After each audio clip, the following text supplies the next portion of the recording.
Examples: Thomas, the leading student, just bagged an award. The leading student there is an appositive noun, because it is giving us more information about Thomas, which comes first. That is, Thomas is the leading student. So leading there is a gerundive, and so it turns the word into a gerundive phrase. So we have the leading student as the gerundive phrase of the sentence. My dad, the serving provost, is calm and patient. The serving provost is an appositive in the sentence, and it has a gerundive noun, a verb in the sentence, so we call it a gerundive phrase. His hobby, telling stories, end in a job at the radio station. So we have telling stories as a gerundive verb. My job, buying and selling, is a lucrative one. The pastor's only message, telling the truth, is often emphasized. So all these underlined words are the gerundive phrases in the examples we have listed. Infinitival phrases are headed by infinitive verb to, and they function as subject of a verb, object of a verb, appositive, subject complement, object complement, adjectival complement, adverbial, and adjectival.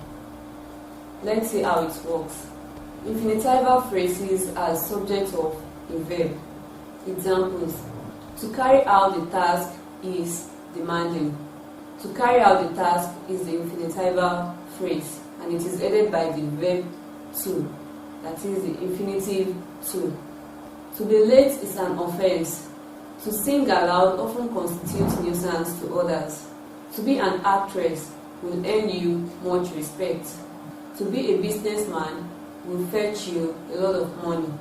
The underlined words are the infinitival phrases, and they are headed by the infinitive verb to. Infinitival phrases as object of a verb. Examples: we want to eat our lunch now. He was advised to leave the premises. They dragged the gutter to allow free flow of water.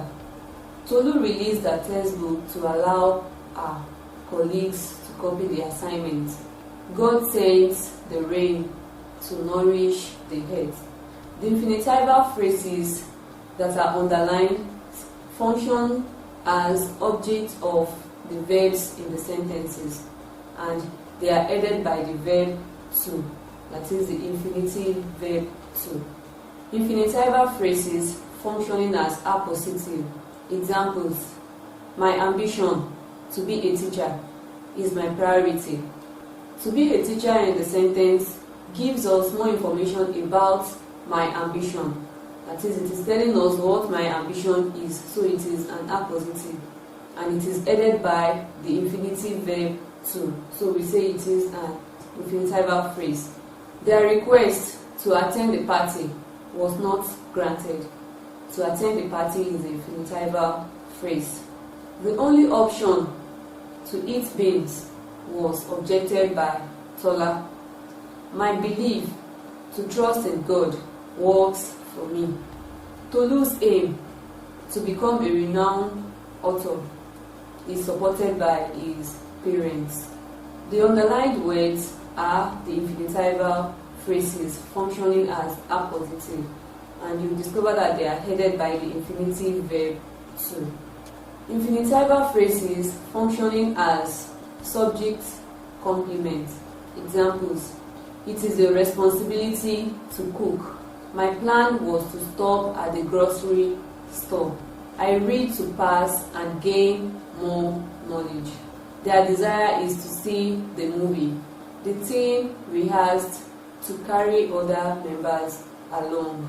The underlined words are infinitival phrases functioning as the subject complement of the sentences. Infinitival phrases functioning as object complement. Examples: the teacher asked us to study hard. Mother advised today to wake up early. We expected them to apologize. The boy dropped the stone to show remorse. Members of the club expected their leaders to accommodate them. The underlined words are the infinitival phrases functioning as object of the object complement of the sentence, and they are headed by infinitive verb 2. Infinitival phrases functioning as adjectival complement. Examples: the students are eager to pass their examination. I am willing to go with you. The two teams are ready to play. Babies are expected to cry at birth. Tolu wants to know about the incident. All these are functioning as adjectival complements in the sentences, and they are headed by the infinitive verb 2. Infinitival phrases functioning as adverbials. Examples: they danced to earn a living. I drank a cup of water to quench my thirst. She drove at a high speed to beat time. James arrived early to prepare for his exams. Shade visits the market to buy our wants. Infinitival phrases functioning as adjectival. Examples: the most important thing is to pass your exam. The only task I detest is to iron my clothes. The only solution to your headache is to have adequate rest. The underlined words start with the infinitive verb 2, and they function as adjectival in the sentences, so we call them infinitival phrases. Participle phrase. The participle phrase usually has either a present participle, future participle, or a past participle as its head. Examples: they have done the job. The participle phrase in the sentence is have done, and it is expressed in present participle. She told me that she had seen him. Had seen is the participle phrase, and it is expressed in past perfect. James will have completed his program by next year. The participle phrase there is will have completed, and it is expressed in future perfect tense.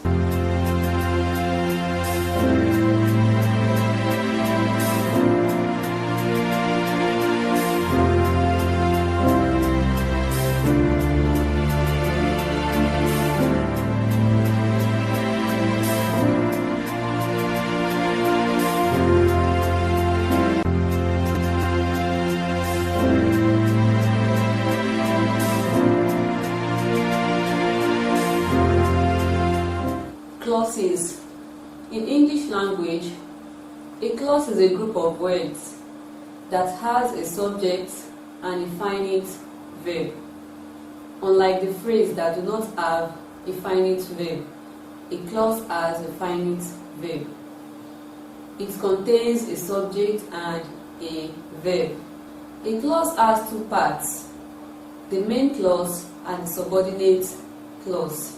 The main clause can express a complete thought or stand on its own, and it can make a complete meaning, while the subordinate clause is an incomplete sentence that relies on the main clause for its meaning. Examples: we have two columns, the main clause on the first side and the subordinate clause on the other side. I will visit the girls before the week runs out. I will visit the girls is the main clause. Before the week runs out is the subordinate clause. They ran into each other at the shopping mall. They ran into each other is the main clause, while at the shopping mall is the subordinate clause. They could not come because of the rain. They could not come is the main clause.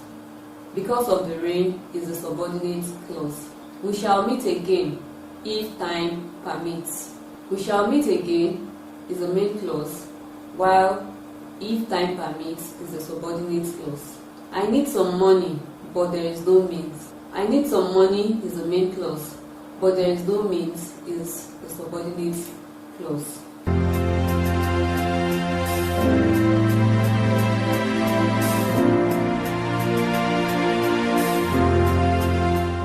Types of subordinate clause.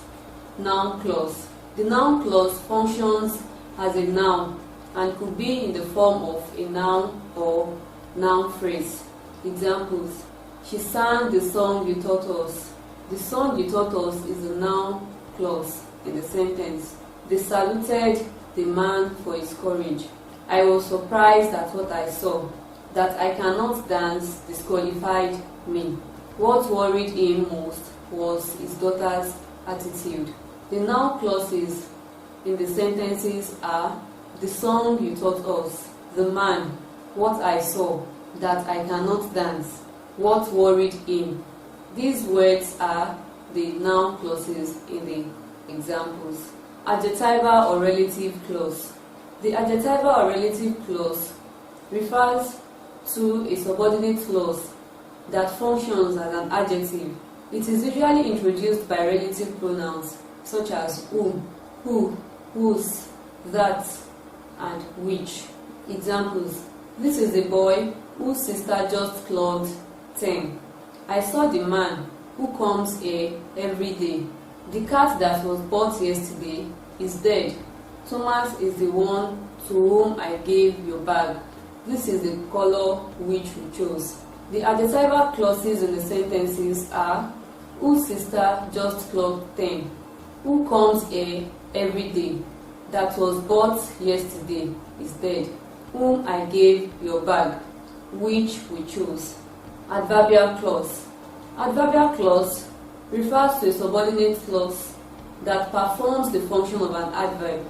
There are many types of subordinate adverbial clauses based on the question they answer in the sentence.